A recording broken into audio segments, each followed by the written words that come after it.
So, what's up sa inyo mga ka-farmers? To this video mga ka-farmers, umattend po ako ng isang LDI seminar dito po sa Barangay Burabod, Pamplona, Camarines Sur. So, naimbitan po ako ng aking kaibigan na si Doc Julius para umattend. Sa mga hindi po nakakaalam is dati po ako nagmamanok bago po ako nakarating sa pag-aalaga ng baboy. Dati po akong nag-aalaga ng manok is almost 8 years. So dito sa seminar is mapakita ko lang sa inyo yung mga kaganapan kanina. So kanina lang to nung nag-attend ako kasi July 24 po ito ng ginanap ang LDI pre-seminar. So bakit nga ba ako umattend mga ka-farmers? So umattend po ako sa kadahilan ng meron po silang product na gusto kong matest. Itong tinatawag na pasil. Sabi, kala ko noon is bago lang to. Sabi ni Doc Julius is matagal na daw tong product na ito. Palibasa po, almost 4 years na po ata akong tumigil sa pagmamanok. Hindi na ako updated sa mga ganitong gamot. So, nakita ko yung product na yon, kaya umattend po ako. At saka naimbitahan po talaga ako ni Doc Julius. Kaya gusto ko lang naman na matest yung product nila para at least matry po natin sa ating mga alagang baboy. Yung tinatawag nilang pasil. So, kung sa mga nag-aalaga ng baboy, meron silang ginagamit na isang product. Ayoko nang mention kasi hindi naman ako sponsored nun. So, ngayon, yung pasil lang po ang gusto kong sabihin. Try po natin sa ating mga alaga kung talagang effective siya sa ating mga baboy. At hindi lang yan mga ka-farmers, hindi porket umattend po ako ng LDI seminar, yun lang po ang aking target. Gusto ko rin po na i-promote talaga yung product ng LDI kasi subuko na po yan. Since noon po na nag-aalaga po ako ng manok, LDI po yung ginagamit namin sa conditioning, sa pag-aalaga ng mga sisiyo, breeding, lahat po. Product po na ginagamit ko is LDI. So mabalik nga tayo dito sa kaganapan sa LDI seminar. Ito po yung mga manok na kanilang ipaparapol guys. So ang gaganda guys. So, sabi daw itong isang manok na to is Gilmore. Tapos ito naman sa kabila is Golden Boy sweater. You know. Nakakamiss din guys mag-alaga ng manok. Almost 8 years akong nag-alaga ng manok bago po ako nag-ship sa pag-aalaga ng baboy. So hindi ko pa rin nakakalimutan yung mga product na tinuturo dito sa seminar ng LDI. Although mayroong mga bagong product silang ini-endorse at yung iba parang ni-rename lang pero dati na nilang product yun. So yung iba mag-update lang ako dito. At meron talaga akong gustong product na gusto kong gamitin sa ating mga alagang baboy.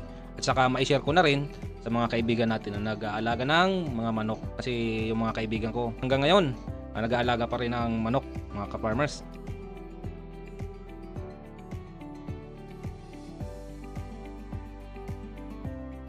Dito sa part na to mga ka-farmers, ito kailangan mo lang bumili ng product ng LDI at bibigyan kanila ng ticket para sa parapol nilang manok at sa mga product ng LDI.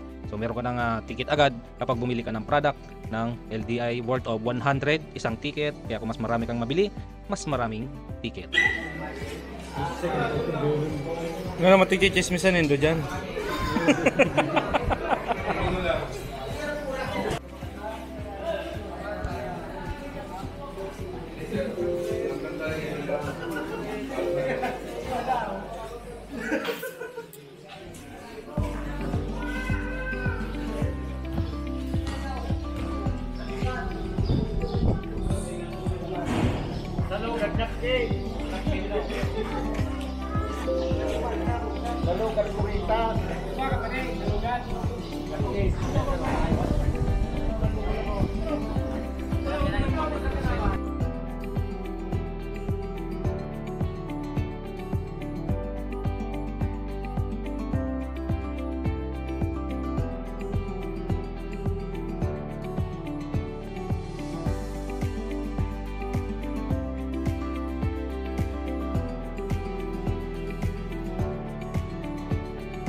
mga ka-farmers, promote ko muna po ang Absolove International Corporation.